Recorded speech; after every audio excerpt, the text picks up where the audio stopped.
Hello, everybody, and welcome back. Good morning. Good Afternoon, morning. Good afternoon. depending on where We you have are. something very special for you today.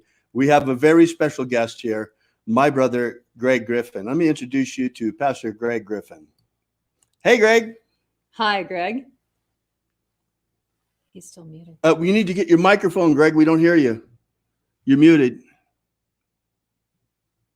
Your microphone is turned off. Let's see if I can unmute it. I got it. There we go.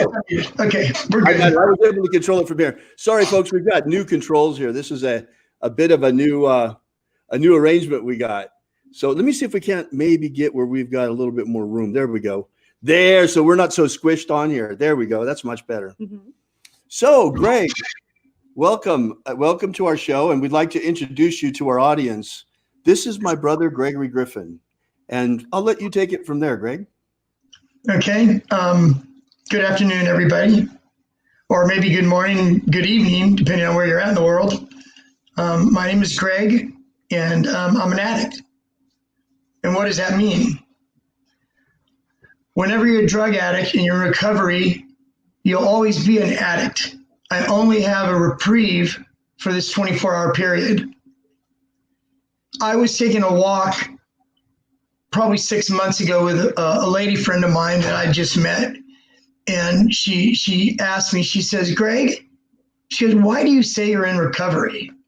She says, you've been, you haven't used drugs in however many, years it was since I've used drugs. Why do you say you're in recovery? And so I kind of paused and thought for a moment and just tried to wrap my brain around it a little bit. Mm-hmm. And so I told her, I said, this is why. I said, because one is too many and 1,000 is never enough. Wow. So, yeah. So where do you want me to start? Where do you want me to start?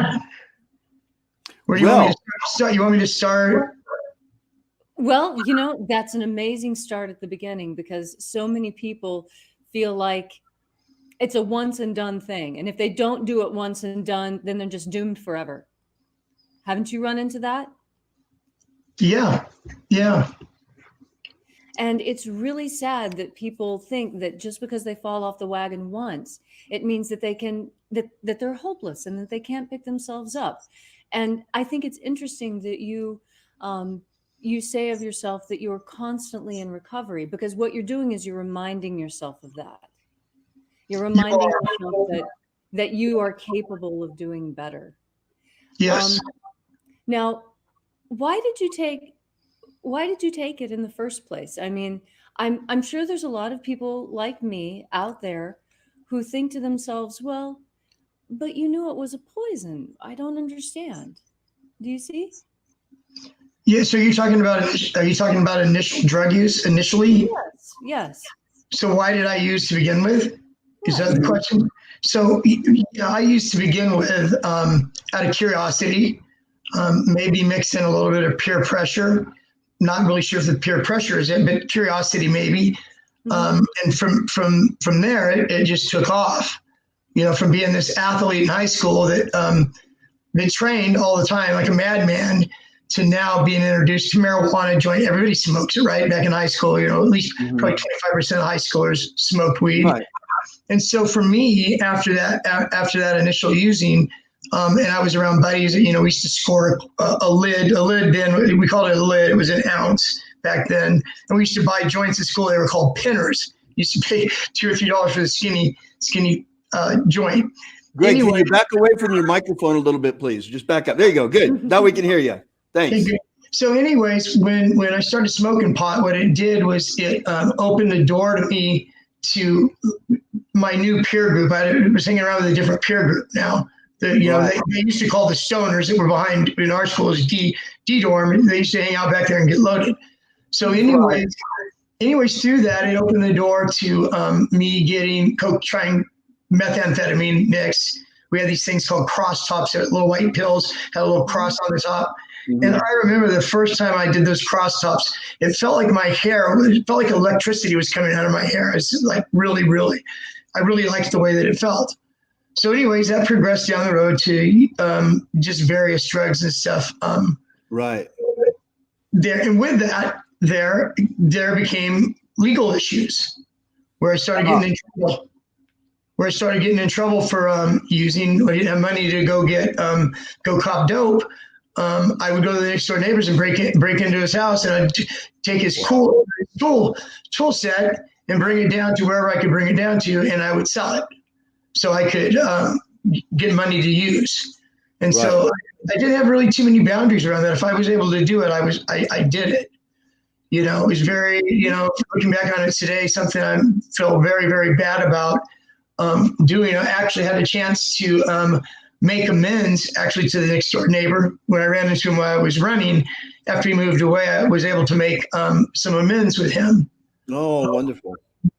So anyways, as I said, the ante went up the more and more trouble that I got into. Right. I don't know how far into, you know, my legal history you want me to go.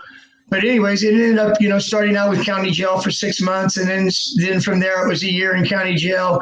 And then from there, I went up to Nevada, up to Lake Tahoe, Reno, Nevada, there, and wrote a series of checks over a weekend, a drunken weekend where all I was doing was drinking and gambling, and was able to write these checks, checking into the casino, checking into the hotel. My attic mind and my own cleverness, which was crazy because I was bound to get caught doing this, was I would take these checks that I got, and I couldn't cash them at a cashier's place because a couple of weeks before that, we ran that out to where they wouldn't cash any checks for us. So what my brilliant mind did was I checked in to the hotel, let's say Caesar's Palace in Lake Tahoe, and I would check in for 4 nights in the afternoon, and then in the evening at 2 a.m. I would go to the desk and say I had an emergency in the family.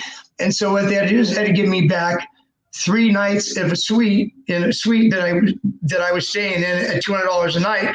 They had to give me back $600 cash because they treated it like cash. So anyways, that ran out. I ended up going to county jail. Security guards surrounded me and all.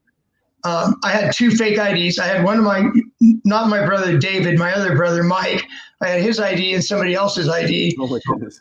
And so when security caught up with me and they found these IDs on me, they said, well, you're not this. Who's this guy? Has your last name? So it's my brother. And who's this other guy? So anyways, that happens. I didn't really realize how much trouble I was in at the time there for writing checks. Each check in the state of Nevada carried 1 to 10 years in the penitentiary. Wow. I plead bargain to 1 check. So writing the check at the hotel, 1 check is what I plead guilty to. And they give me 5 years in the state prison for that. Wow. So yeah, that was pretty. It was. You would think that it would have gotten my attention. You would have thought that. Right. And so as it was, I was in prison, I think for 2 years, and my brother David, who is now interviewing me with his lovely wife Leslie, my brother David came to me and he said, you need to go to a drug treatment program, Greg. I'm willing to put up, $3,000, whatever it was, David. I don't know what it was. I still owe it to you this day, even though that you swore it off and said we're even at whatever point in time. Maybe, we'll see. Anyways. Doesn't matter, Greg. It doesn't matter. So anyways, I went to a drug program. David paid my entry fee. Stayed there 6 months, left prematurely again. They thought I had a foundation underneath me. It was only a matter of time until I started using again because I had nothing in place. I had nowhere to go, no new friends to hang out with. So I went back to my old ways again. And so anyways, I violated my parole, which was in California, and I was instructed to go back to Nevada. This is 1989. So I went back to Nevada. And I was supposed to go report to the parole department, but I didn't. So I stayed there, started drinking and using again, went to Las Vegas from there. And that's when I was introduced to heroin in 1991 in Las Vegas, Nevada. So coming from this guy that was smoking weed back in, what would it have been, 1977, which people say, there's gateway drugs that lead to stuff. So for me, it was either pot. No, it was either cigarettes, alcohol, and pot. Yes, that's what. Sorry about that. So, anyways, for me, it was marijuana that led to that actually set off the chain of events where it slowly and gradually it ended up me trying heroin. Didn't get strung out right away. I kind of liked the way it felt, except it made me itchy. And before I know it, I was hanging out with a buddy of mine that was an addict, and before I knew it, I had a heroin habit. Wow. So, yeah, and it was.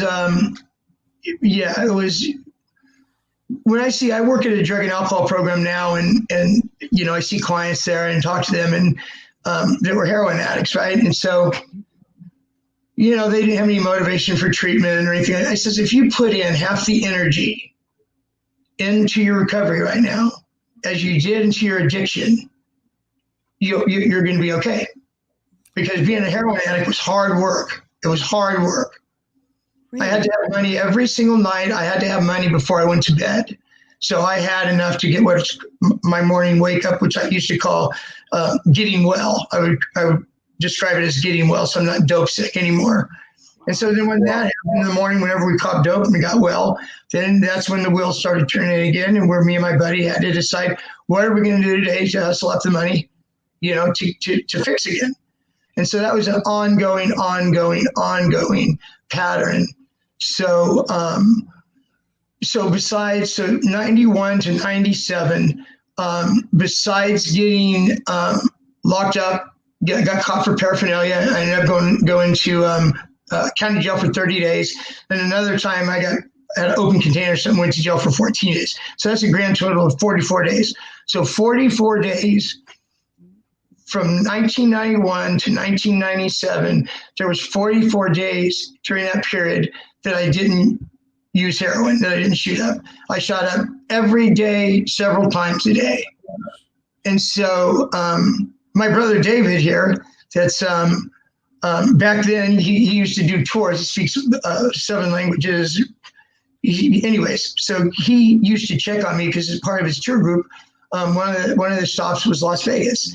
And so whenever he was in Las Vegas, whenever he's in Las Vegas, he try to check in on me. And it's funny. Here's a little bit of a story about Las Vegas and David. One time I was in the Golden Nugget. That's where David used to stay, the Golden Nugget. And so I went to meet him, and it was early in the morning. It was like 5 in the morning or something like that, 6 in the morning. And so we were in the casino. And we were talking about something. And all of a sudden, security swooped on us. And so security asked me what I was doing, going to kick me out. And then David said, what are you going to do, kick me out too? I stay here. And so anyways, they said, well, if this is your brother, you shouldn't be hanging out with him because he's not welcome in this casino and he's not welcome in any of the other casinos around here. So, so that was very interesting. So anyways, just fast forward away from my heroin habit and how difficult it was and how tough it was, as you could tell, fixing every single day for 6 years straight.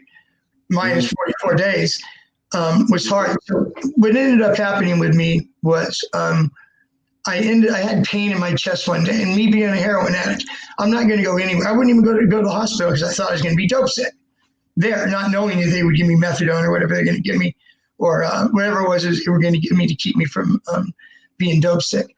Anyway, so I ended up in the hospital. I had this pain in my chest. I thought it was my heart. I didn't know.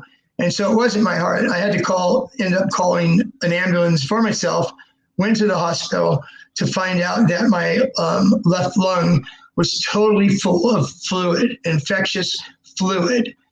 And so they admitted me to the hospital, obviously, tried to drain my lung.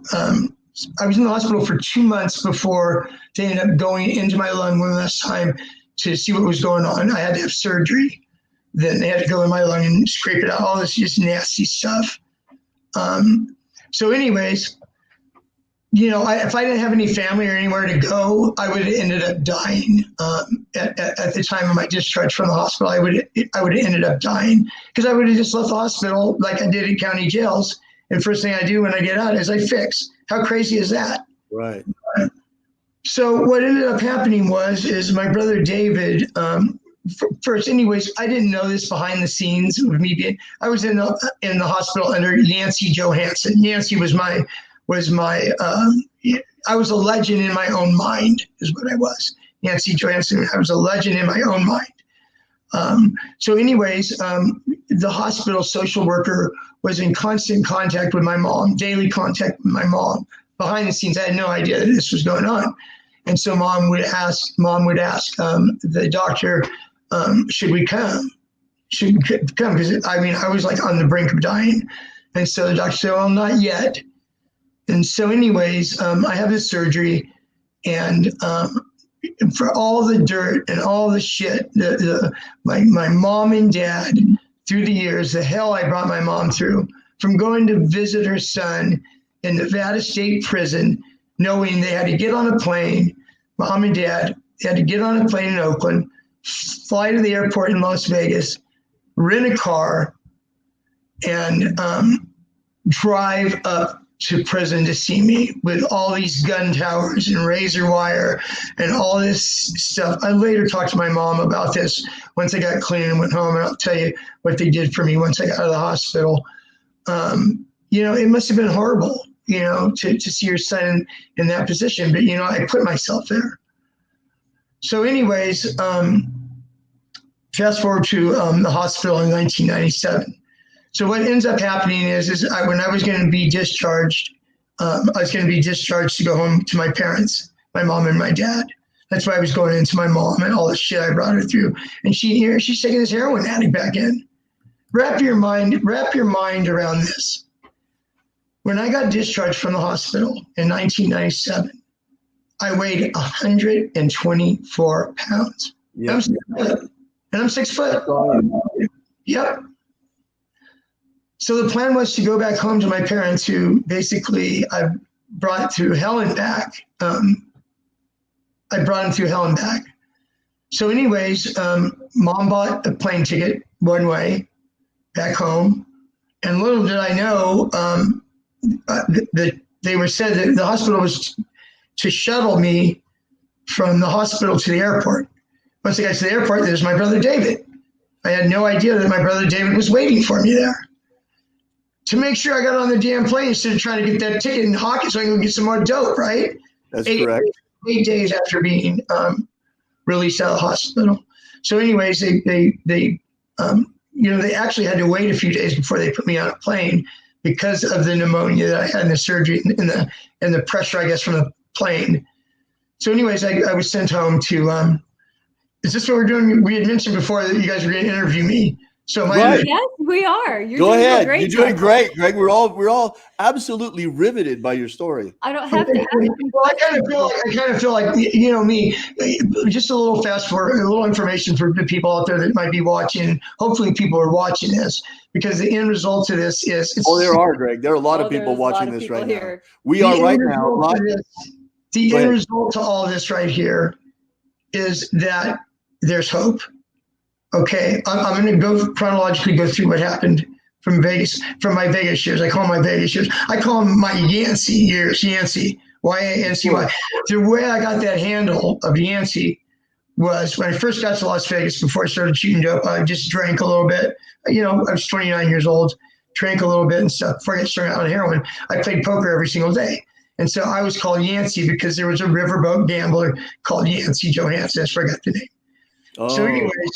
So anyways, it's funny because my brother David, when he's seen me after I've come home to get rehabilitated and stuff after Vegas, my brother would bring up the name Yancey. Well, Yancey's gone now. Yancey, you put Yancey to bed when you left Las Vegas. My screen just changed. Is that right? My screen just changed. Yeah, that's right, Greg. We just made you big. Say it again.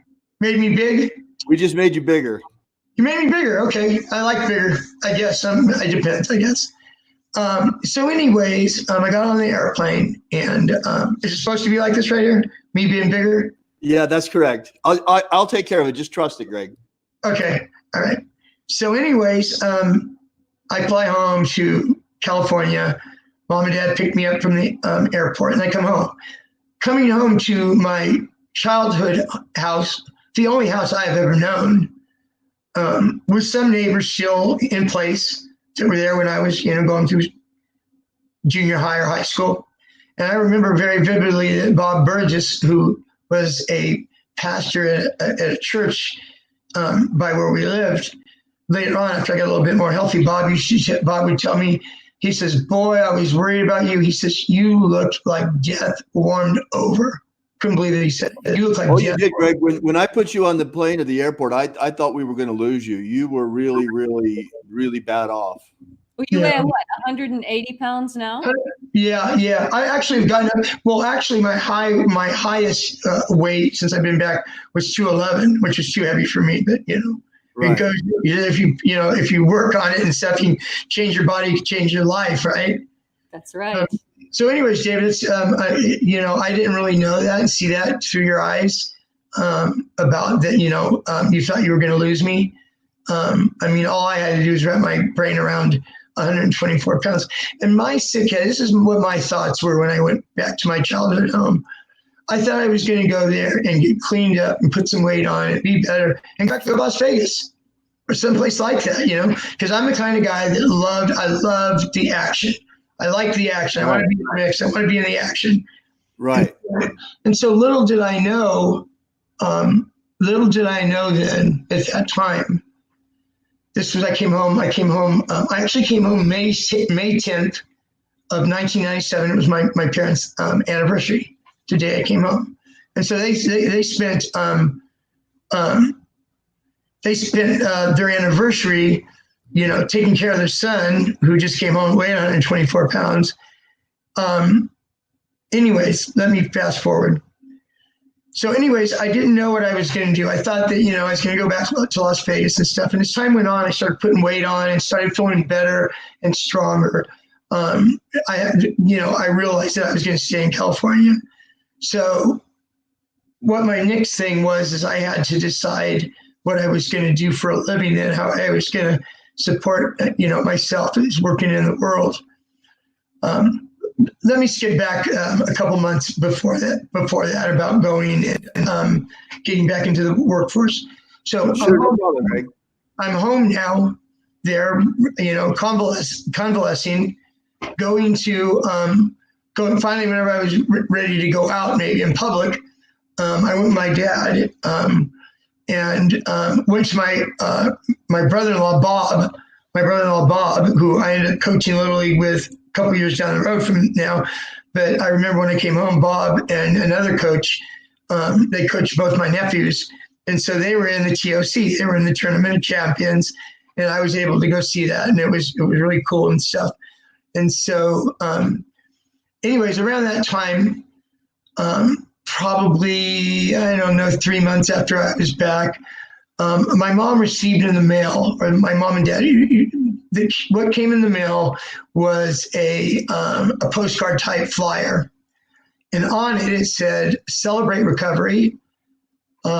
It's some church that was in the area, November 4th, Celebrate Recovery, and it said groups, small groups, this group, all that. So anyways, it just sat there. My mom, it was on the coffee table in the back room where we watched TV at. So anyways, time went on. I still remember the date vividly in my head. It was November 4th, 1997. And so when we were about a week away from that date, I told my mom, I said, I see that you put this thing here. And I said, there's a reason it's not in the recycle, and there's a reason that it wasn't thrown aside this stupid, crazy idea that I was going to get clean and go back to Las Vegas or stuff like that, Drug addiction is a very, very selfish, just to maybe draw closer to God. And, I needed that. I needed some type of something to sustain me and to be able to, something I can believe in, outside of myself, or outside this stupid, crazy idea that I was going to get clean and go back to Las Vegas or stuff like that. Drug addiction is a very, very selfish, just a very selfish thing that, we hurt the ones that we love. So obviously I had hurt mom and dad really, really bad. So anyways, I told mom, I says, yeah, we'll go to that. And so she wanted to go with me to support me. She was going to go to support me. Little did she know she was going to get her own help. So the first couple of weeks was kind of like in a sanctuary area where things were discussed about recovery and so on and so forth. And so anyways, they had to like get groups of people, like the group I was going to be in. Greg, before we go on too much, what was it like to see that little thing laying out there that Mom left for you on the dresser there for you to see on the coffee table? It was just like Mom, passive aggressive. Mom is passive aggressive. She was, to the day that she died. God bless her. She died. My mom died this year, and from sticking needles in my arm, that side of my recovery, being a heroin addict, and all that stuff in my past. It's really, really strange, because whenever I got clean, I was home for a while, and so away from heroin and all that. My clean and sober date then of heroin was May 29th, 1997. My mom passed away this year on May 29th. Tell me that isn't a God thing. Yeah. So let me back up a little bit now. Where we were. Okay, we had to celebrate recovery. Mom was the key to your recovery, really, wasn't she? Mom and Dad, excuse me. What would you say was it that was really the key to you turning things around? Going to celebrate recovery, probably getting close to God, going to those groups, individual groups and stuff. And little did Mom know, there were several groups there that Celebrate Recovery was from. It wasn't just chemical dependency or sex addiction or overeaters, eating disorder, all the disorders that you can imagine. I mean, they can only have so many groups, but Mom's was codependency. Right. And so while I was going to my chemical dependency group, Mom was going to codependency group, and it was really good for her. It was really, really good for her. And that was my turning point then, was whenever I went to Celebrate Recovery. Greg, can you hold on just one second? I'd like to welcome the people on YouTube, on our YouTube channel, that are watching us, that are here now. I'm really, really sorry. I forgot to turn on the event earlier. Someone just mentioned it in the chat, and we've now fixed that problem. So I believe, yes, see, also our people from the YouTube event are also there. Welcome. Thank you so much for coming, and thank you for your patience. We'll be restreaming this again. I'll download it from somewhere else so we get the full video, including this part.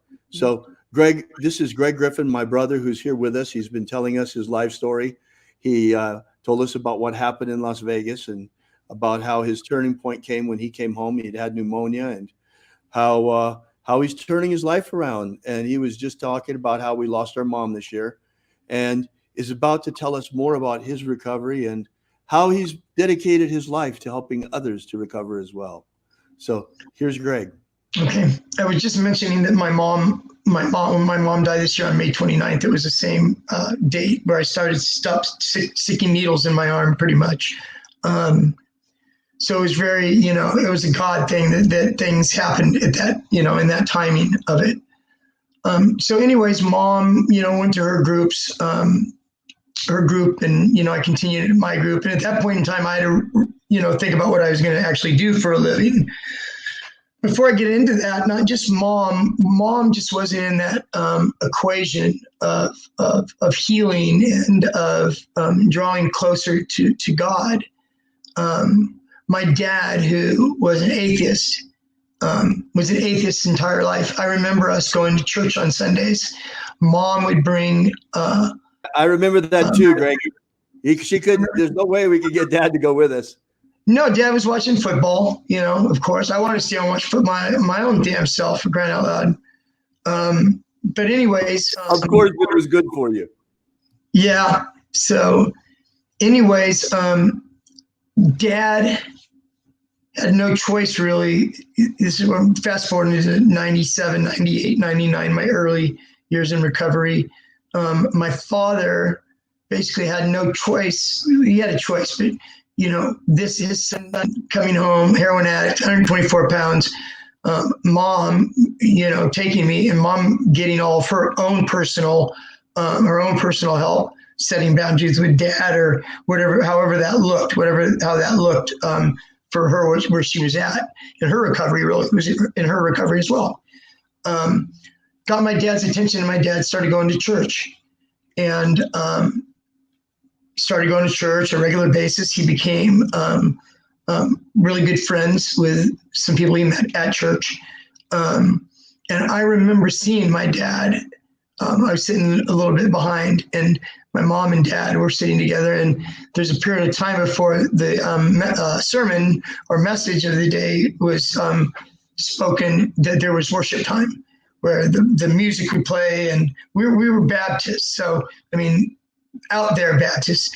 And so hands in the air, eyes to the heavens, in worship. And here's my father standing there, arms and hands extended up in the air towards God.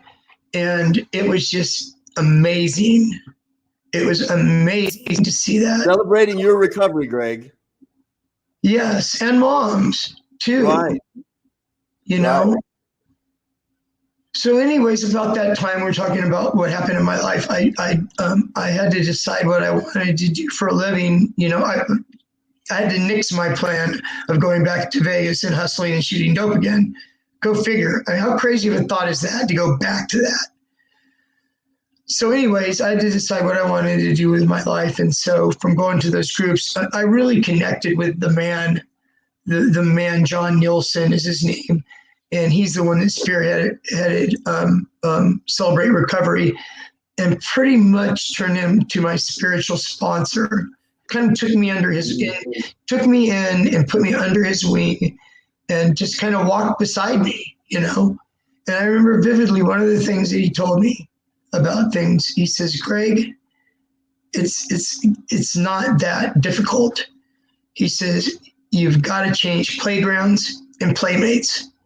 And that really resonated for me, because to this very day, I work as a substance abuse counselor now. I work in a different, have a little bit of a different function than I've had. Been there for 21 years. But anyways, I mean, the clients going through there that desire to be clean and sober and lead a clean and sober life, basically that in whatever form or fashion that changing playgrounds and playmates has, it's like one of the number one things for somebody to get some clean time. You can't go back to the old neighborhood where the people are doing the same things, and you can't hang out with the friends. Take all those phone numbers, delete all those phone numbers on your cell phone. Why do you? Yeah, they're worthless. Exactly. What for? What for? Yep.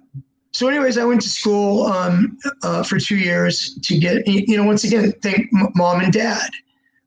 They paid my way to school, for me to be able to get a career and move forward in life, and which I'm really, really grateful for now. And so right now I'm at the point where I'm fast forwarding. I'm almost to the point where I'm going to maybe be done with my story here in a second. And you can take it from there, David and Leslie. But anyways, David and Leslie were at our house last.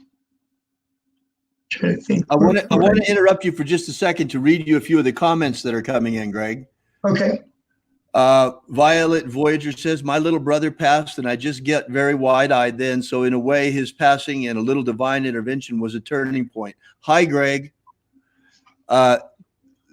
Zeldin Garriga wants to know, was the recovery group based on the 12-step group? Thomas says, let's see. What's up, amigos? Elmar says, I'm also in recovery, clean from heroin and crack for over 20 years.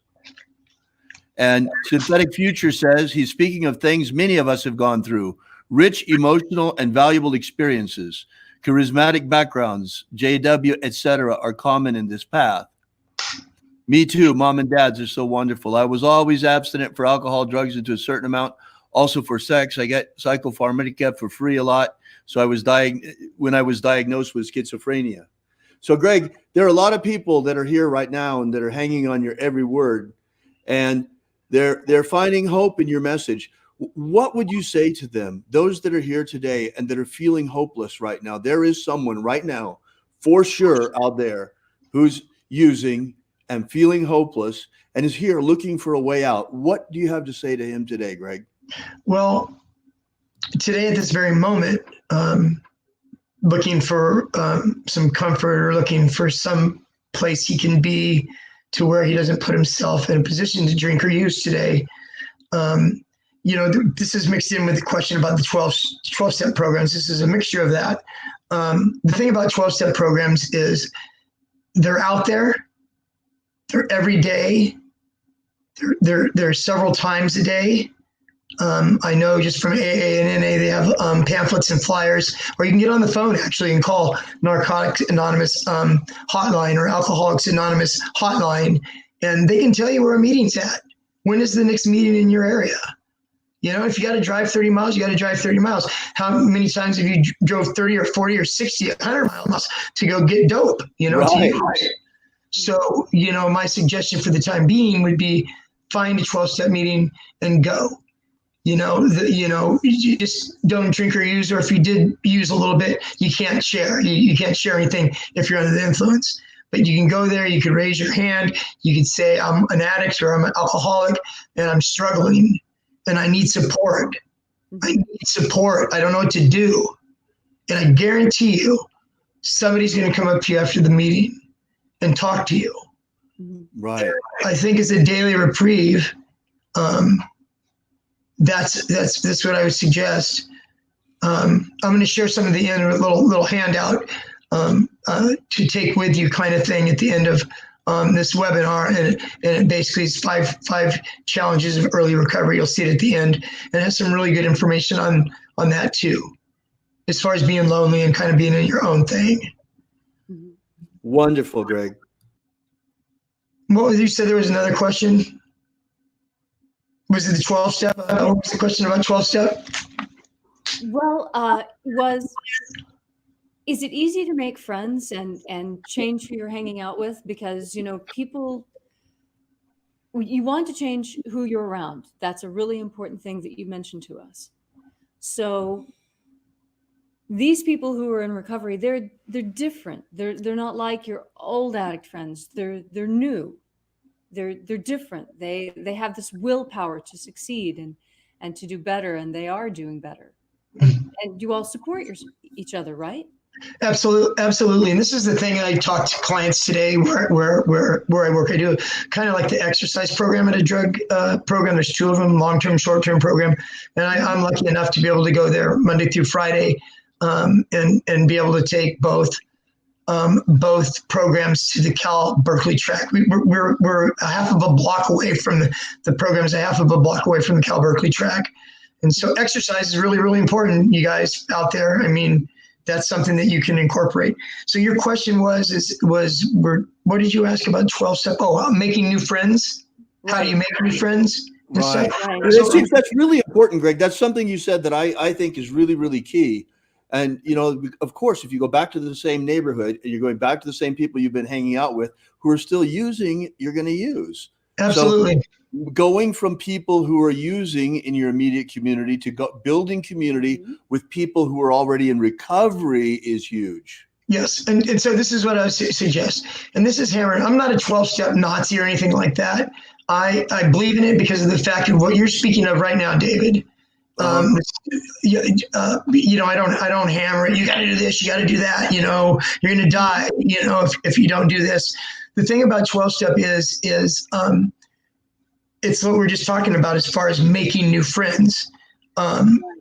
If you go to a 12-step meeting, what I would suggest, so we're talking about transitioning from, first of all, delete all the numbers of the connections and the people that you used to talk to. Just because you're not around anymore, forget about it. You don't need those folks. You don't need those people anyways. They're just going to drag you down. So when you go to a 12-step meeting, there's a thing called sponsorship. In 12 steps, you get a sponsor. It's kind of like I said to John Nielsen, the Celebrate Recovery. He was a spiritual leader. He was a spiritual leader to me. But you need to go to a meeting, several meetings, to get that, just to get that support. Raise your hand and say, I'm looking for a sponsor, whether it's a temporary sponsor or whatever. And to get a sponsor, what you do is when you go to the meetings, you keep your ears open and listen to people that share. And somebody that has clean time, I would suggest at least a year, maybe more clean time. Go up and ask them to be your sponsor. If there's meetings, there's sponsorship meetings, especially for that, where there's several people there that are willing to sponsor new people. So you get a sponsor that's been around for a while. What happens is this: the sponsor will introduce you around to all of his friends, from, Right. in the 12-step community. Get a sponsor that knows a lot of people. You can tell by other people coming up to him and talking to him, and casually you see all these people are attracted to him or whatever. He's been around. You know it, you feel it, you see it, right? Right. So right. Get a sponsor, and that's where it begins. He introduces you around. There's so much stuff that is involved in 12-step. Clean and sober dances, clean and sober softball leagues, clean and sober campouts, clean and sober river rafting. All right. So it's community building. Community building, and it's very normal. If there's an 8 o'clock meeting at night, AA lasts an hour, NA lasts an hour and a half. It's very common that after a meeting, a group of people go to the local coffee shop or wherever afterwards to fellowship. Right. And all of a sudden you see this construction worker over here that's been in the union for 25 years, that's got 5 years clean. You see this, you start talking to these people, you start picking their brain. You start finding out, what was it like for you? How did you stay clean your first month? What did you do to stay clean? Right. Asking people, and that is the beginning of building a foundation of friends. Ones that actually really care and give you. The other people don't give a shit about you. Right. Right. Well, now I've also heard that it's important when picking out a sponsor that you find someone who is of your same sex, that you don't get into the opposite sex sponsorship, because the first thing you need to learn to take care of is yourself. And then you need to learn to take care of a plant. This is when I was working with 12-step programs in Omaha, Nebraska, the program that I was working with, they recommended that you first start taking care of a plant, and that as you learn what the plant needs and how to be regular with taking care of the plant, like you're regular taking care of yourself, then you can move up to, say, a cat or a dog. And then once you've built a relationship with a cat or a dog, then perhaps you're ready for a romantic relationship.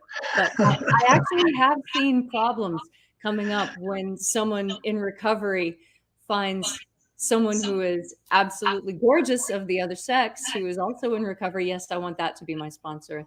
I've seen that train wreck before, and I really caution people against it. It can be beautiful. It can be beautiful. I didn't get to see that part of it. Yeah, it's for obvious reasons.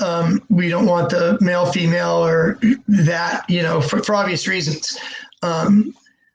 Also, I mean, in 12-step, they have meetings that are stag. You can look for stag meetings, which are men only meetings where you can go to be able to talk about stuff that right. And if you accidentally walk into a stag meeting or a doe meeting, they're very kind. They'll let you stay, but you're not allowed to say anything. There's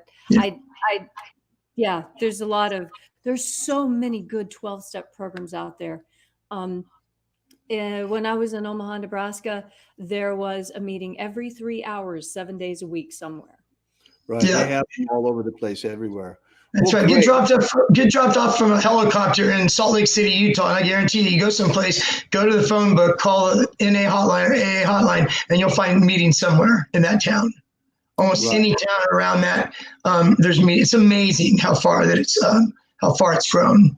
And yet, it was faith-based recovery that turned you around, if I understand you correctly, with the celebration of the church. Yes. Now, how is that different from the 12-step program? Well, it's different from the 12-step program in the manner that the higher power. I've heard it said in AA meetings, if you're higher power, you can even make a doorknob your higher power. And there's acronyms, group of drunks, right? Got good orderly direction. There's these acronyms for the God thing. So yeah, I mean, Jesus Christ, the Holy Spirit is the higher power. And so that's what's hard. That's what's, some people get stuck on the God stuff because it's all over the place. Realizing we were, what was step 2? Came to believe that power greater than ourselves could restore us to sanity. Right. People get led down that road. Some people don't like it. They back off. They say, see, that won't work. You know, nowadays they have a life ring. There's 12 steps. They have a life ring, which is atheist program. You know, God's not in it. It used to be called, it used to be called Rational Recovery. Now it's called Recovery Dharma, which is a Buddhist 12-step meeting that they have. They have MA, Marijuana Anonymous, CA, Cocaine Anonymous. They have all of it. And then venture outside of drugs and alcohol, you know, Overeaters Anonymous, Gambling Anonymous, you know, because it's been proved to have worked. The thing, it's not a bad path or a bad way to live your life in general, even if you're not an addict. You know, wrote down an inventory of, you know, everybody that, you know, I've hurt or harmed, you know, in your life, and willing to make amends to them.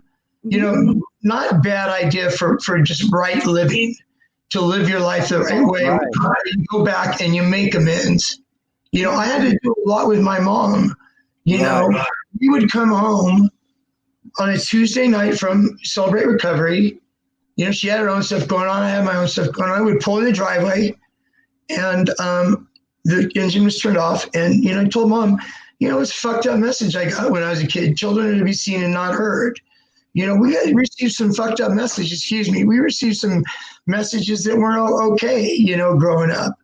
And, you know, she wanted to argue a little bit about it with me. And I said, you know what, Mom, I don't want to argue about it. I'm just saying it because, you know, it's just been on my mind. And we talked about it in my group and stuff like that. I don't mean to be attacking you or anything like that. But it was really good. It really, really helped me build a relationship with my mom. You know, be in a beautiful relationship with my mom. God bless her that she just passed away, you know. To fast forward a little bit, you know, with my mom, because, you know, I think I've kind of walked, you know, through most of, if you have questions after I'm done, please feel free to ask.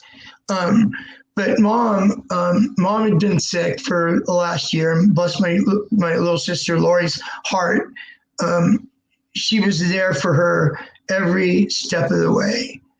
And so we came to a point to where we thought we were going to lose Mom. So before she died, like, thank God, Mom and Dad, my mom died May 29th. Mom and Dad got to celebrate their 65th wedding anniversary on May the 10th, 19 days before Mom died. And it was a God thing. I feel they needed it to, you know, some people would ask my mom, what's the key to 65 years of marriage? My mom would say, separate beds. Separate beds, Mom said.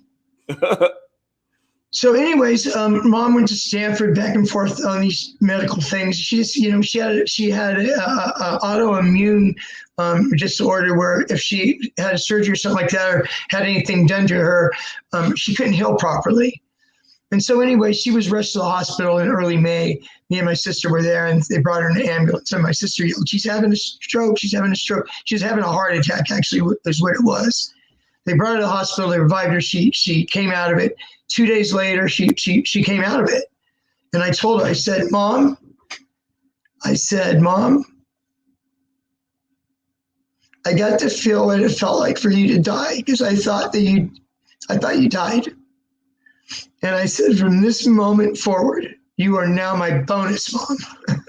And she loved that, the bonus mom, because she was, you know, and it gave me an opportunity, you know, those last few weeks, to really love her up. I loved on my mom. Love on your family, you know.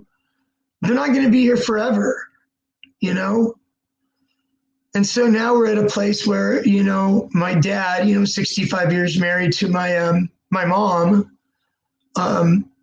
currently my father. I mean, he's having a hard time. I mean, 65 years. And he's got some dementia and stuff going on, you know. And so I'm there for him. I live with my dad. I help take care of him with my sister.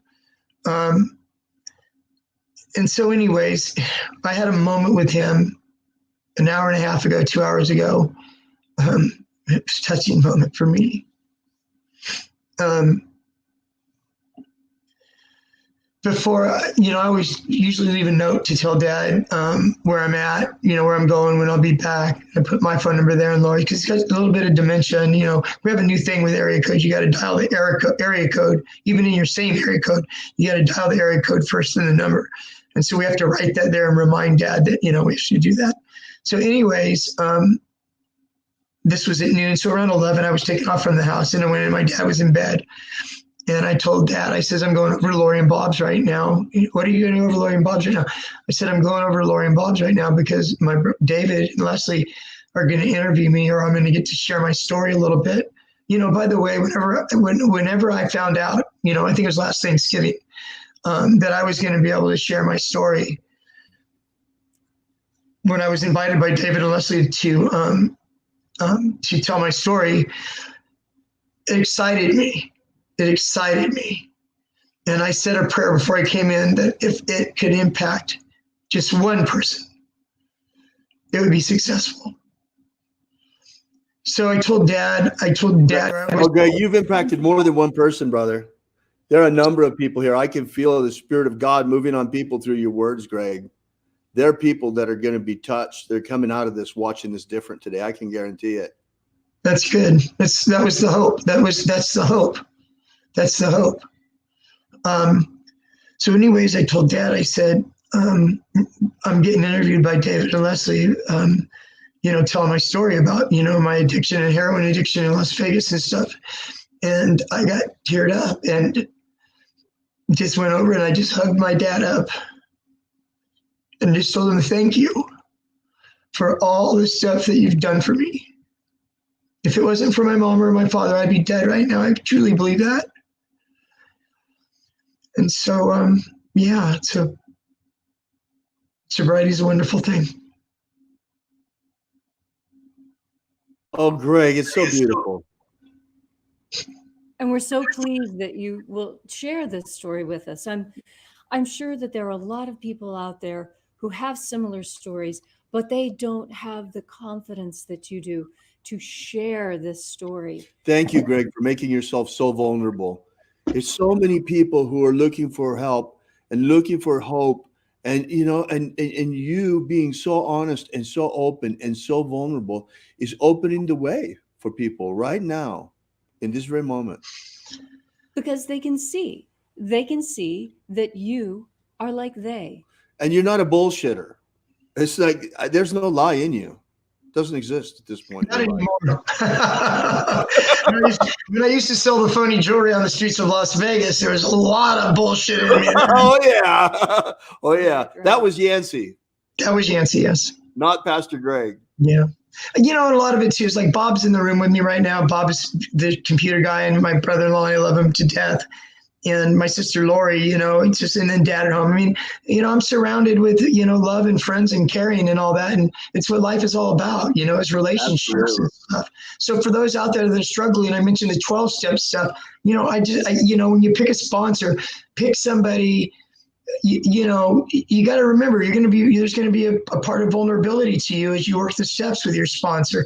Find somebody that you feel like you might be able to open up with and share. Because I'll tell you what, in sharing your hurts, habits, and hangups with somebody, there's power in it. To be able to name it and say it and put it out there and process it with your sponsor and move through it. There is so much there's so much power in that you let it go. You let it go. It's gone. It's the past. Move forward, So yes, any questions? Are we going to open up for questions or anything, David, with anybody? Or are we set up to do that, or in the chat? Or are we going to be able to open up with anybody to share? Yeah, we will in just a second, Greg. Okay. What else do you got? I'm going to take a look here and see if we've got if we have, all we can do is read their comments. If you have questions, be sure and post them in the comments. Okay. In this platform, we can't have them join in with us so easily. Maybe next month. Maybe in next month's webinar. The next time, Greg, that you want to come here with us, we're going to do this in a group setting where people can also talk to each other. Mm-hmm. Today we thought it was the best is to do this because you'll reach the largest audience. A lot of people will hear about this, and and will be moved by your message, I'm sure. And one of the things that I would like to mention is, we've talked about Buddhist recovery, atheist recovery, 12-step recovery, Christian recovery. There's also pagan recovery for those people who don't feel comfortable with any of the above that have been mentioned. That's right. And there's also magical spells that go along with recovery. And there's Buddhist mantras that go along with recovery. And you've described exercise programs that go along with recovery. It's huge. Exercise. If I could give an addict that's recovering two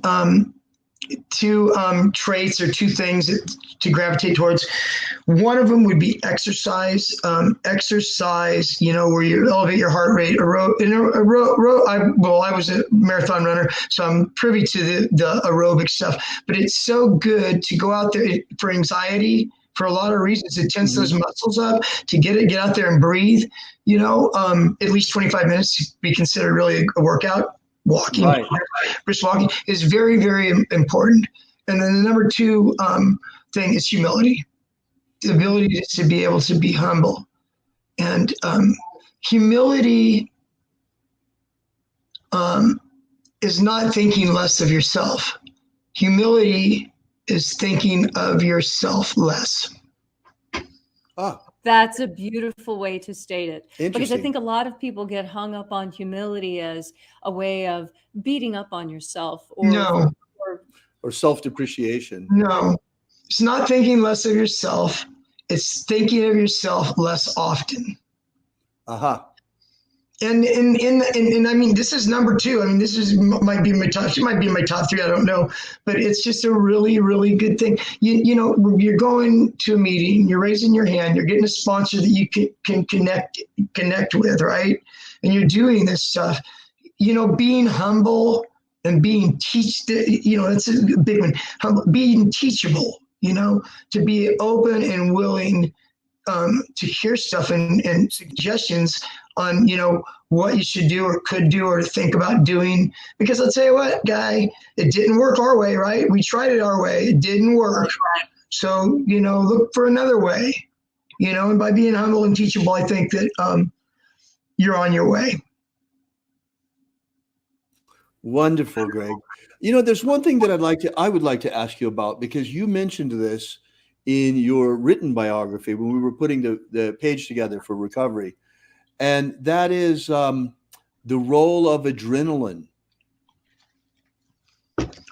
Are we talking about the addiction, about getting involved in addiction? Because are you referring to part of my autobiography? Okay, well, let me just put it this way. I know you pretty well, Greg. I've known you through this whole process. And, when you were a kid, when you were in high school, you were really, really driven. You were 4-year letterman, lettered in sports, lettered in wrestling. I mean, you were really, really good at what you did. You really excelled.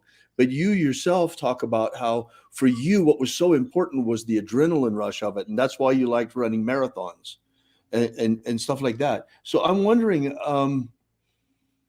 what role that adrenaline and considering adrenaline might have both in falling into addiction and in recovery.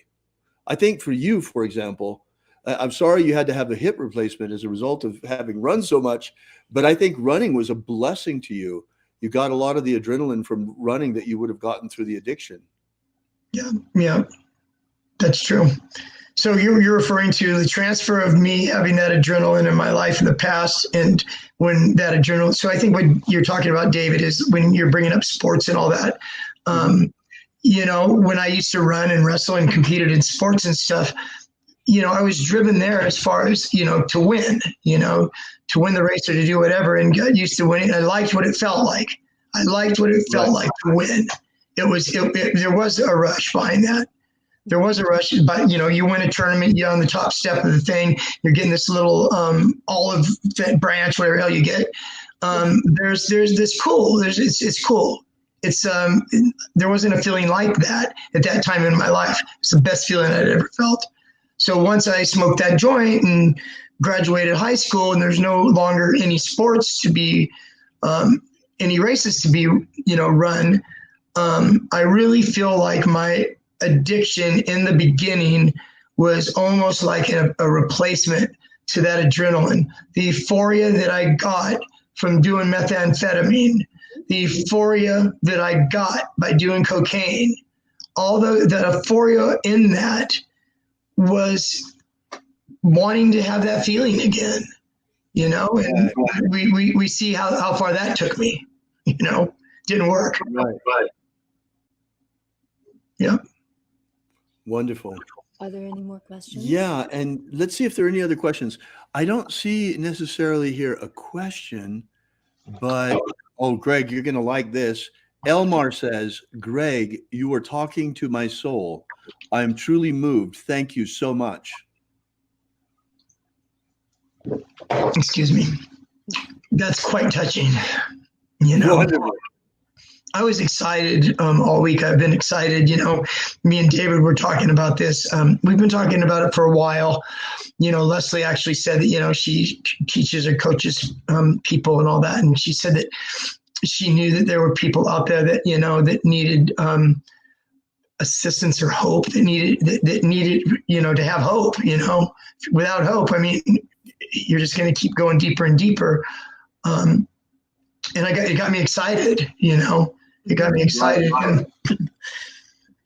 So yeah, it's very cool. I'm happy to hear those. I'll read those afterwards. Is there going to be a place for me to be able to read? Is there going to be a way that I can communicate individually with some of these people? Next time, not this time, Greg. On this platform, it's not really possible. You can see the comments. They're on the side there. If you click to the side on the comments, there's a comments button on the side of your screen. Oh, God, I see them. And then you can see the comments yourself there. Yeah, I'll take time to read these after. I'm just looking at a couple. God. Oh, we appreciate you, Greg. We appreciate your being here and appreciate your sharing. I'm so happy that something good has come out of this, because even though it was so painful and everything that you went through and nearly losing your life, you come out of this with such valuable life experience that can touch the lives of so many people. And in fact, in the last 20 years, has touched the lives of so many people as you've been working as a drug and rehab counselor. Yeah, I'm also a real estate agent. Just throwing this in there because I have a comment to say about the drug and alcohol counseling. Greg, we lost your mic for some reason. We can hardly hear you. Oh, sorry. Go ahead. Can you hear me now? You're fine. It was me. Sorry. Can you hear me now? You're fine. That was mine. My bad. My bad. Go ahead. I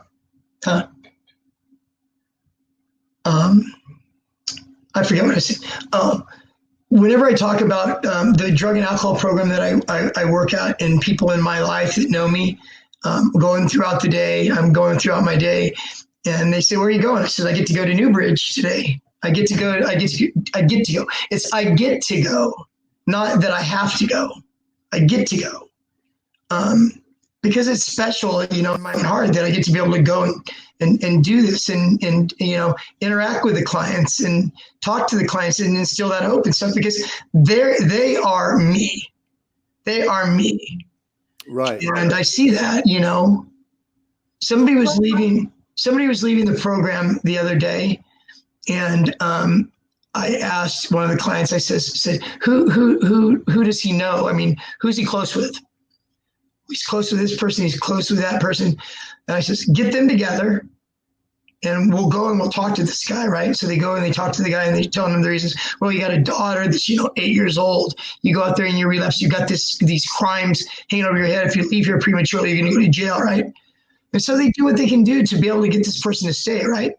Whether it works or not, I tell my clients that rallied up to talk to him. Afterwards, I said, not only is it important that you're talking to your peer and trying to encourage him to stay, you are talking to yourself as well.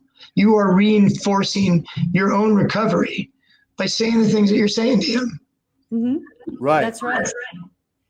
You know, we talk about that pretty frequently, David and I, that when you really get down to it, if this is all God, all of it is created, and it is all one. I'm you, you're me, we're both David, we're all just reflections of each other. But you make that operative. You actually bring that type of very high minded, philosophical, ethereal idea, and you bring it down to earth in such a way that it makes it a viable way to become whole again. It's really impressive, Greg. Thank you. Wonderful. We so appreciate your being here. So, Greg, what's it been like over the past 20 years working with people in recovery? Well, it's cool because, you know, it gives you purpose in life. And I think purpose is important, you know. Yeah, and I mean, it kind of reinforces, you know, what I share with them, you know. One of the programs that I work at, I work at two different models. One is a medical model. And the other one is an old TC is what it is. It's therapeutic community. They've been around a lot in the 70s and 80s. They're fading out right now. But anyways, it's behavior modification. It's what it is. So the two programs are totally different, you know. Right. And so yeah. So it's good. So I mean, when I was working with that model, it was important, especially in the therapeutic community. Role modeling is very, very important in a therapeutic community. Right. So you know, you don't want to do what I say. You know, it's more do as I do. So the way that you dress, you know, the way that you interact, you know, you do it in a way that you're role modeling for them, in a way that if they're able to do this on a daily basis, they'll end up hopefully living their life that way. They're required, after being there 30 days, they're required to come on the floor. They have to wear a tie, and they have to have their pants iron increase every day. We're talking about, this is a guy that's been shooting heroin for 25 years. This is an old prankster motorcycle guy that's been, you know, doing methamphetamine for 50 years. And we're trying to teach him, you know, forget rehabilitation. We're trying to habilitate him. He's never been habilitated. So Right. we need to really, you know, model that and show that. You know, we had to bring a guy. I brought this guy about 3 years ago. I had to bring him to Walmart and Target to get some clothes. He had been incarcerated for over 30 years. Can you imagine that? Wow. 30 years. So he's lost cell phones. You kidding me? A cell phone. He could not believe that you could take pictures. He was taking pictures everywhere. You have a camera on these cell phones. It was incredible. But he had to be brought there and kind of showed what the styles are, what to wear, because he's been locked up all that time. It's really sad. Right. It is sad. That's terrible. Especially with chemical dependencies, people that are locked up. At one point in time, I don't know how long ago, maybe 5 years ago, 6 years ago, that 80% of the people that are incarcerated dealing with some type of addiction or, drug use, either selling it or using it and committing crimes while using it. It's really, really sad. It's terribly sad. And Greg, what about the opioid problem with the Oxycontin and all of the problems that we're having nationwide? And fentanyl. What about these huge things? They're almost like a plague right now. Yeah, well, Oxycontin came out in the late 90s and and was rampant for a while. It was a drug that was almost equal to being on heroin. Gives you the same effect. Wow. Anyways, there was a pharmacy. It was called Purdue Pharma because they were sued down the road. Originally, they said that this is less addicting than whatever, right? Compared to what, right? Right. So, anyways, they developed a thing. It's called PMP. It's the pharmacy. It was a way of monitoring pharmacies and how much OxyContin prescriptions there were, to kind of have some kind of watch dog. And so they were able to go back. Purdue Pharma got sued. They had to pay all that stuff off. And now, like you said, it was back then it was OxyContin, and now it has graduated to heroin-laced fentanyl. And there's a lot of it on the streets right now. Wow. The heroin-laced fentanyl, and I have seen people from in the program that I'm at, way more deaths in the last 2 years than I had seen. Actually, I have some. Bobby, you got that for me? This right here, I brought a little special effect. Can you see it? Yes. Can you hold it a little bit closer? Yeah. Let me just make you full size. Oh, his camera froze. Whoa. This is a Narcan kit, okay? And what Narcan is paramedics use it in emergency Your rooms. camera froze for a minute. Can you hold it up again, please? You see it? Is that good? Yeah, it's good. Thank you, Greg.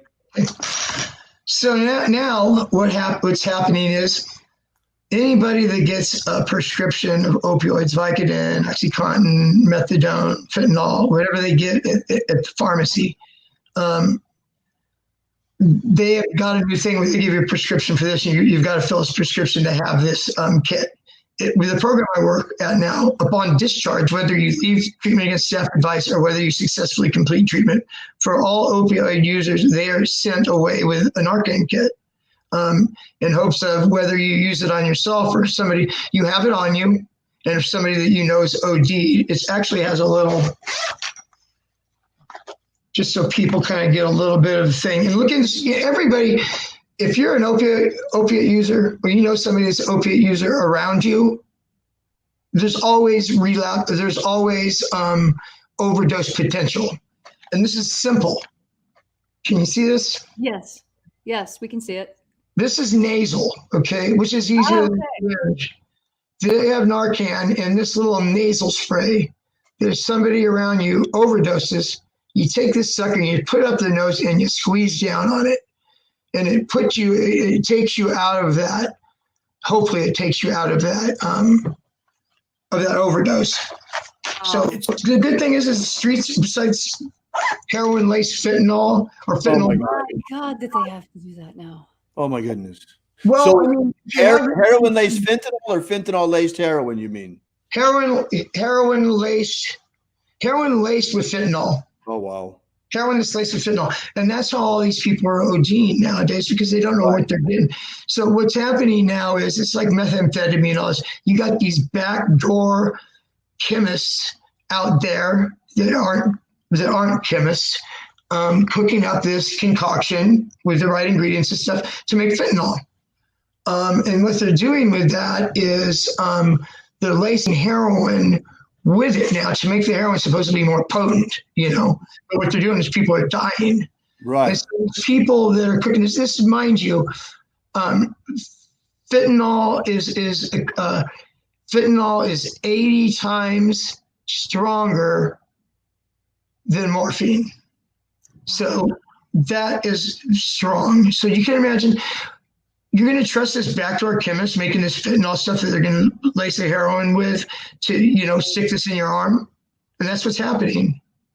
That's what's happening there. It's crazy. It's crazy how it's happening.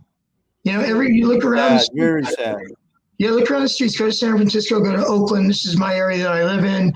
And you have all these homeless encampments and stuff and all these people that are strung out. That's why these Narcan kits are so important. Whether it's for them or somebody else, and whether if you lose it, they're out there. The more of them out there, the more lives can possibly be saved. Right. It's not a solution, but at least it's something out there that will help. Wow. Yeah. Wow, that's amazing, Greg.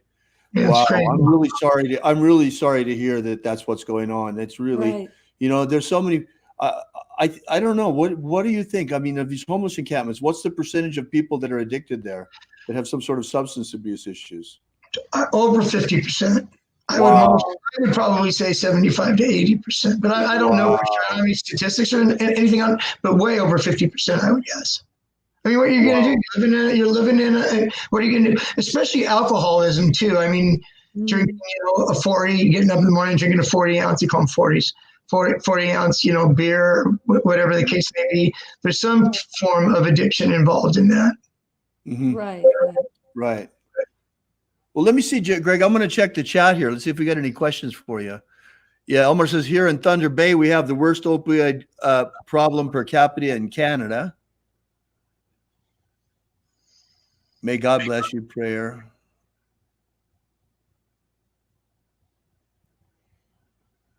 Well, I'm not seeing a whole lot of new. Oh, Greg, what are your thoughts on methadone maintenance therapy? Someone asks. Well, methadone maintenance, it's used for different things. It can be used for detox off of heroin. Mm-hmm. It's used quite often now for pain management. It is a form of drug that's used for pain management. So yeah, well, the one thing about methadone maintenance too is that as far as harm reduction goes, you're not at risk to get HIV, or you're not at risk to get hepatitis C, by doing that. So it was a lot of harm reduction as far as the addiction, in lieu of heroin, Right. And a lot of people, they have a new thing out. I don't know if folks know about it. It's buprenorphine. It's called buprenorphine, and what it is it's an agonist and it's an antagonist both. So what it does is it keeps you from being, this is for heroin addicts, opiate addicts, it keeps you from being in withdrawal. It fills those receptor sites, but it also you can't take and go get some heroin and shoot heroin while you're on it, because those receptor sites are filled already with that. It binds to the receptor sites. So that's the new thing nowadays. It's the new thing that they're using nowadays. It's very interesting. Yeah. Well, that's interesting because it blocks the craving for the drug, but it doesn't change any of the behaviors that made you use in the first place. Well, it depends. If you're on this buprenorphine, and it's usually sublingual, you usually put it under the tongue and it melts. If you're on that in lieu of heroin, it could really impact the person, because you don't have to go out and hustle every single day. Like I said, I had to get my morning wake up, my get well shot in the morning. Then I had to get my afternoon get well and my evening get well, and as many get wells I can get. Right. More. I was addicted to more. Right. I want more. Right. Yeah. So you said, what does it impact? I think it impacts criminality. There's less crimes because this person doesn't have to go out and steal or a woman prostitute or do whatever it is that you needed to do to get your money to shoot heroin. So you have this already. Same thing with methadone too, for people that are using it for maintenance from heroin, that it cuts down on the criminality, which is good, right? Right. As far as compared to what, right? Right. Better a poke in the eye with a stick than a poke in the eye with a sword. That's right. So where are we at right now, Greg? It's about time for us to start wrapping up. And I know that you had a handout you'd like to share. Can you share that with the screen share? Yeah, Bob, can you help me? My brother-in-law, Bob, is the technician. Here we go. Yeah, I know. Let's see if we can bring it up. Okay. That's page 1, and if when I get ready to switch, I can let you in. Right. So we've got the item up. How do we turn on the screen share? When you hit the screen share, and then you choose the window that you want to share, and hit share. Okay, share screen. Okay. Let's see.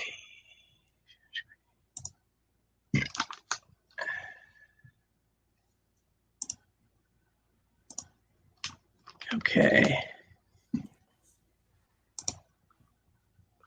Got it. There we go. Yes. There it is. We got it. Hang on just a minute. There we go. Perfect. There we go. There's 2 pages to this, and there's 5, as you can actually see. 5. I thought this would be good just to kind of leave you with, and we'll make it, David. We're going to have it downloadable. So after this is over later on, you can print it out if you'd like. If you know somebody that you think might like it, you can print it out and share it with them. And so what it is so 5 common. I wanted to give you something to walk away with. That's could be. It will be up tomorrow at alphaomega.church/download. It's not there yet, but it will be up there by tomorrow. alphaomega.church/download. Okay, so 5 common challenges in early recovery. Yeah, I'm not up on the screen. Is it okay? Am I up somewhere or no? Well, you're here. You're here, Greg. You're on the We side. see you. You're on the side. Okay. So these are things that are challenges for anybody in early recovery and anybody now that's thinking about, wanting to be in recovery and cut loose. So let me read briefly. Everyone who attempts to stop using substances runs into situations that make it difficult to maintain abstinence. Listed below are the 5 of the most common situations that are encountered during the first few weeks of treatment or attempts towards treatment on your own. On the outside, if you're deciding to try to quit substances on your own. Next to these problems here, not only we're going to illustrate what the problem is, also there's some new approaches or some thoughts, just thoughts to kick around in your head to say, yeah, that makes sense. Okay, so this is good because we discussed this one already. Friends and associates who use, okay? You want to continue associate the problem is you want to continue association with old friends or friends who use. Okay, new approaches. We talked about this already, right? Try to make new friends at 12-step meetings or mutual self-help groups. Participate in new activities, hobbies that will increase your chances of meeting people. Once again, the thing with the 12-step, you're meeting these abstinent people. Plan activities with abstinent friends and family members. Where are you going to meet these friends, these new friends? 12-step meetings. Okay, then there's anger, irritability. So it talks about a little bit about that. 3 is substances in the home. It's very normal. I do an intensive outpatient group, which is they're not in a residential setting. They come, 4 nights a week for 3 hours in groups and stuff. And it's not uncommon to have a gal in the group that has a husband that whether he drinks alcoholically or not, he drinks nevertheless. And so it's hard to have somebody going back to a home that has beer or wine in the refrigerator or hard liquor around. It's tough. So what are the approaches? Get rid of all drugs and alcohol. Go figure, right? Ask others from using and drinking at home, which is true. If you have a partner that drinks or uses at home, and you're in treatment yourself, have a conversation with your loved one. Let them know that it's too hard on you. It's too much of a struggle to have that around. Can you go to page 2, Bob? Use your down arrow.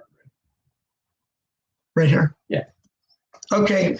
And the last 2 are boredom and loneliness. A lot of people feel this way. It's like when you're using, like when I was using, there was a lot of stuff that went on in my life other than using the drug. There was all the excitement of getting over and doing this and doing that it became boring. Life became boring and you're lonely. So stop substance use often means that activities that you did for fun and the people with whom you did them with must be avoided. It's a tough one, right? Put new activities in your schedule. Go back to the activities you enjoyed before your addiction took over. And number 3, go figure, develop new friends at 12-step or mutual help meetings. Okay, and then the last one, number 5, I run across this all the time. We just went past Christmas and New Year's. And I remember when I first came home in 1998, 1999, and 2000, on New Year's Eve, I made sure my butt was in bed, ready to sleep at 10 o'clock in the evening. Because good idea. That was my new approach, right? My new approach was to go to bed. Because New Year's Eve for the most part is a party holiday. Okay, parties, dinners, business meetings, holidays without substance use can be difficult. Okay, so what do? Have a plan for answering questions about not using. I always recommend, a seltzer water or a 7-Up, and having something in your hand even, you know what I mean? That you have that oral. Right, water, Martinelli, something to say cheers with. Right. That's right. And you know what? In the world today, if somebody doesn't drink and they're drinking a Perrier or a Crystal Geyser or whatever, that's, some people that's looked at favorably sometimes, but you don't drink. Start your own abstinence celebrations and traditions, you know? Right. Have your own transportation to and from events, okay? And leave if you get uncomfortable or start feeling deprived. To add to that right there, to add to those special occasions or any occasion, be it, you know, a wedding, a birthday party, whatever, I recommend for somebody going into this in recovery to bring a clean and sober friend with you that you know you're close to as your support, you know, Right. and to hang out with you so you have that. Or develop a plan, like I said earlier. No going in that if this happens and this happens, I'm just going to leave. You know, I give myself permission to leave. Right. So Right. put together a plan.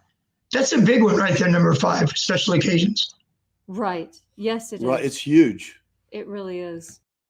So there's some That's questions huge. here on the bottom of, you know, the 2 questions are some of these issues likely to be problems for you in the next few weeks? Which one? How will you handle them? So what it's doing is having you identify what's coming up. You know, I identify that, you know, my wife's birthday's in 3 weeks, whatever it is, and how will you handle. So craft together a plan. Put together a plan. What do they say? What is it? Failing to plan is planning to fail. You know? Right. So plan ahead on those type of things. This was really wonderful, David and Leslie. I really, really enjoyed this. It's funny. I want to share with. How do I click off this, Bob? Yeah, let's turn off that screen share now. There we go. I got it. Right. I got it. We're good. Oh, Bob's pulling mine up too. We're good. Okay. Greg, the screen is yours. Okay. Let me see what I lost my train of thought of what I was just going to say. So, anyways, I guess in closing, you know, thank you for thank you, David and Leslie, for giving me the opportunity to do this. It doesn't get any better right now as I'm feeling this and I'm saying this right now to the screen right here and reading some of the comments. Some of the comments that were there. This is just a beautiful, wonderful thing for me to be able to do this, to be able to share my story with somebody. Am I perfect? Heck no, I'm not perfect. Do I still have issues? Heck yeah, I still have issues. It's called the human condition, for crying out loud. That's right. And I got my brother-in-law, Bob, that did this computer stuff for me and pulled these up. I love him to death. He's been so supportive through all this with my dad, you know, taking care of my dad. And, you know, I told my sister to go back to mom and dad, you know, the bonus mom and all that with my mom. I tell clients at work, they found out that my mom had passed and, you know, they give me their condolences and stuff. And I said, you know what? I said, after all the stuff that I've done in my life and lived, me and my sister were there every step of the way with my mom. And I told my sister, I said, my job right now, I live with my dad, so I'm caretaking with my dad. My sister co does that, and my brother-in-law Bob does that too.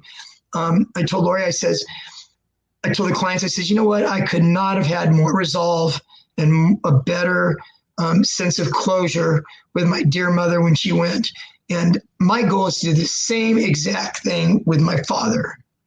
That's great. Thank you so much, Greg, for coming here and sharing your experience with us.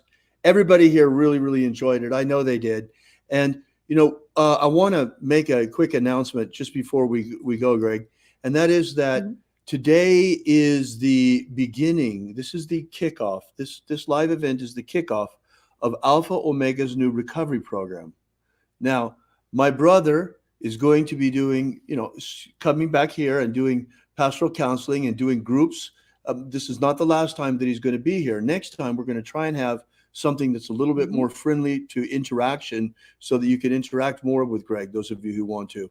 So this is going to be a monthly thing. Greg is, at this point, committed to come once a month, and we'll see how it develops after that. So anyway, if you're not on our mailing list yet, you should be. You need to get there. You can sign up for it by getting our free download at thescienceofmiracles.com, for example. And you get that download and you'll be on our mailing list, and we'll let you know when the next one is and what's going on. We're planning on having something every third Saturday of the month. So we kind of got this carved out for Greg.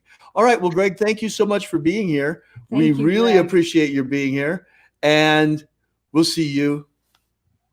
Bye, Greg. God bless you. Thank you so much. Well, let's get a good party shot at Greg there. Bye, everybody. continued. All right. And to everybody else, remember, what is it?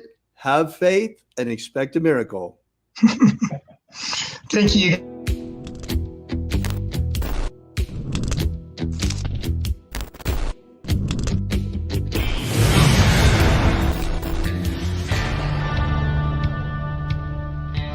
Alpha Omega.